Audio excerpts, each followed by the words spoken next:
Well, this is a position I don't think anyone expected the Golden State Warriors to be in just a few days ago. For the first time in the Kevin Durant era, for the first time since the 2016 Western Conference Finals, the Warriors are in a series hole, and they're on the brink of elimination. They lose 98-94 to the Houston Rockets here in Houston in Game 5 of these Western Conference Finals. Here are the three big things from this one. Number one, what I was just getting at, this is a moment for the Golden State Warriors. We're about to find out a lot about this team.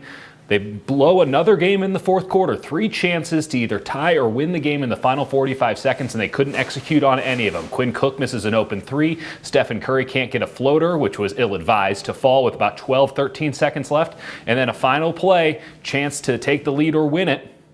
Draymond Green fumbles at the 3-point line. Play never even really got developed. Warriors fall again, and it's one of these performances that you look at all the positives from this, and you don't know if they carry over necessarily. The Rockets, abysmal night from the field. James Harden and Chris Paul only made 11 shots in the game. They attempted 40 of them. You don't know if that's going to carry in to Game 6, but the Warriors' offense just couldn't keep up with what the Rockets were doing, and a lot of turnovers early really came back to bite Golden State here in this contest, as well as that failed execution in the fourth quarter. Second big thing, the Warriors are kind of having an offensive identity crisis here. All of those Kevin Durant isolations that looked so good in the first couple games, they aren't there anymore. Durant has been pretty poor in these last 2 games despite a nice box score output. Meanwhile, Stephen Curry's back. He is not fading away from that outburst that he had. And remember when the Warriors won by 41 in Game 3 and Stephen Curry was a big part of that? Yeah, he hasn't faded from that moment. At the same time, the Warriors can't seem to figure out how to mesh those two things together. And they have to now, because there is no margin for error with this team anymore. Again, they've wasted 2 games here that they've probably had a chance to win because they just don't know what they are on the offensive side of the ball. It's not all that surprising. You know, Stephen Curry is just getting back into form, missing a shot for a couple games at the beginning of the series, was getting back to shape in the series before that. This is the first time that Durant and Curry can really work together, but it hasn't looked good these last 2 games. And the Warriors, again, they don't have any opportunity to mess it up a third time. Otherwise, their off season starts a lot earlier than anyone expected.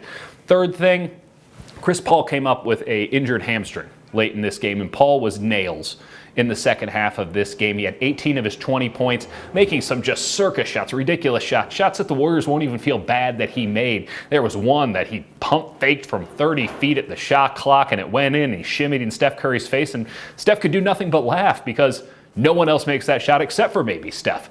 But Paul was so huge for the Rockets in the fourth quarter, the second half of this game, but he comes up with a hamstring injury, something he's had problems with in the past.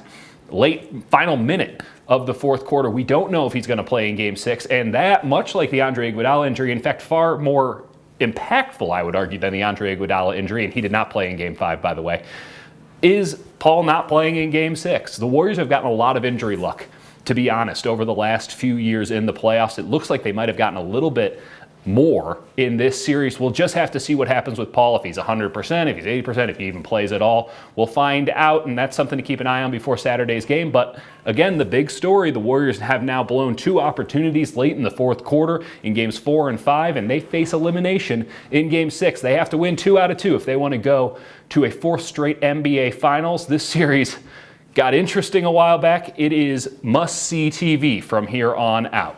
We'll be with you the entire way. See you back in Oakland, everybody.